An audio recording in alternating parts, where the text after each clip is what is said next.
In this video, we're going to discuss SCRs. SCR stands for Silicon Controlled Rectifier, and these are the devices responsible for converting the AC line input into a variable DC voltage. But before we can talk about SCRs, we first have to understand diodes. Diodes are electrical components that allow electricity to flow in only one direction, similar to a check valve in a plumbing system. As shown in this illustration, when the AC waveform is positive and current wants to flow forward, the diode allows the current to go through.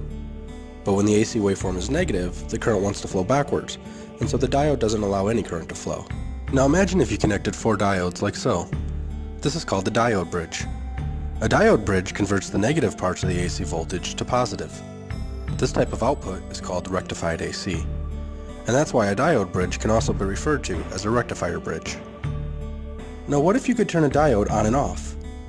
So current would only flow in one direction still, but it would only flow when you wanted it to as well. This is what an SCR is.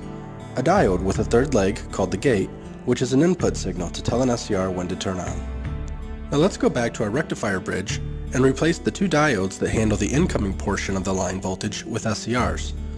We can now use the SCRs to vary the output voltage, which in turn varies the speed of a DC motor. If we fire the SCRs at their maximum firing angle with a 115 volt AC line, SCRs are rated for an output of 90 volts DC.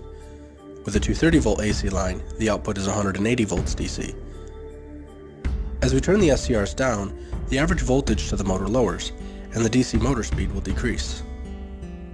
So even though an SCR drive's output is technically a chopped up rectified AC line voltage, the motor sees 120 of these chopped pulses per second if using a 60 Hz AC line, which is fast enough that the motor behaves as if it's really seeing DC. And how we can change DC power. That's going to take a rectifier that uses SCRs, and we can change the DC voltage with that. So typically we use that to change motors speed for DC motors. So what phase control is, we're taking AC, you got to start with AC, and you're using that to make a variable DC or a variable AC. We're not doing anything to change the frequency. Okay, a little review on sine waves. Remember, this is 0 degrees, 90 degrees, 180, 270, 360, which is the same as 0, and it just repeats. So it's one revolution. However, we usually, when we talk about phase control, we think of this as 180 degrees positive, and then another 180 degrees on the negative side. So it's just always 180 for the fire. And you'll see here in a second, this drives firing angle. And then remember, the peak voltage is whatever the RMS voltage is times the peak, times this square root of 2 or 1.41. That tells you what the peak is. So like 120 volts, which would be common, has a peak of 170. It has an RMS of, it has a peak to peak of 340. And you'll see why we need to use that. Okay, what's firing angle? There's something called firing angle. It decides when in the sine wave we're going to turn on the triac or the SCR. So a firing angle here is 45, and we turn the switch on and let all this stuff in blue through. And another example here in red, if we T2 here is a firing angle of 90. Remember, that's just a pulse to the gate. You don't have to leave the power on. That's what this is showing, is just a pulse to the gate. This is letting half the power through. If we fire at 90 degrees, we let half in the positive part, and we let half in the negative part, because we got those SCRs pointing in opposite directions, or we're using a triac. The conduction angle is just the opposite. That's down here.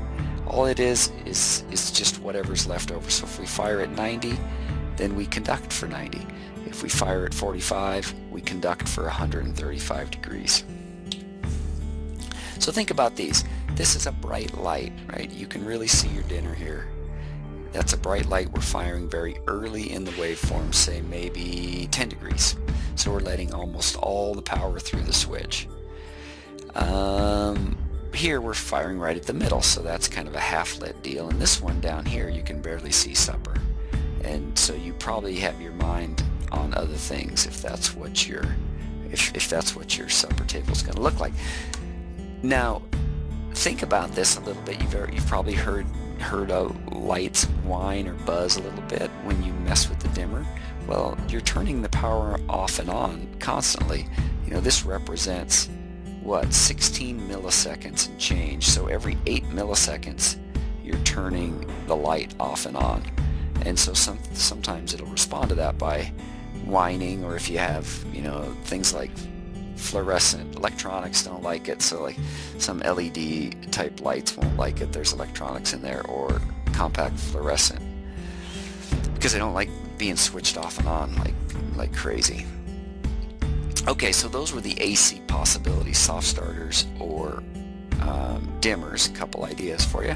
Now, probably maybe even as bigger application is to take this SCR and use it as a rectifier and put it into a rectifier bridge, change the firing angle, change the DC voltage output, and then from that you can change the speed of a DC motor. DC motors, their speed is proportional to the voltage you apply to them. So if you want to change the speed of a DC motor, change the voltage. You want to change the voltage, put it in a rectifier to make it DC, put it in an SCR rectifier to change the overall output voltage.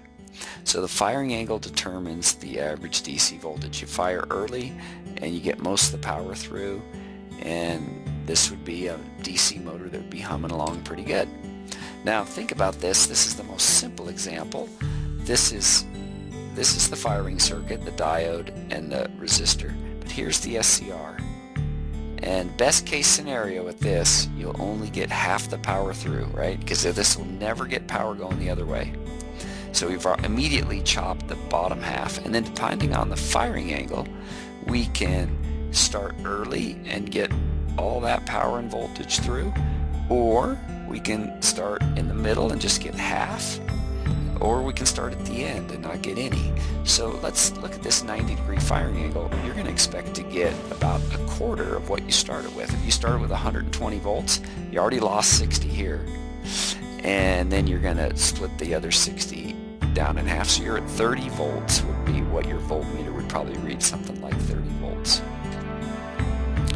Now on this one, if we had 120 volts going in, we might be able to get on average about 120 volts DC output, and depending on when we fire it, if we fire it halfway, we'd get half voltage here pretty early, right? We're getting most of the voltage through, who knows how much, 70-80%. This is a full wave rectifier. We just put some SCRs in there and we change the firing angle to change how much voltage we are working with.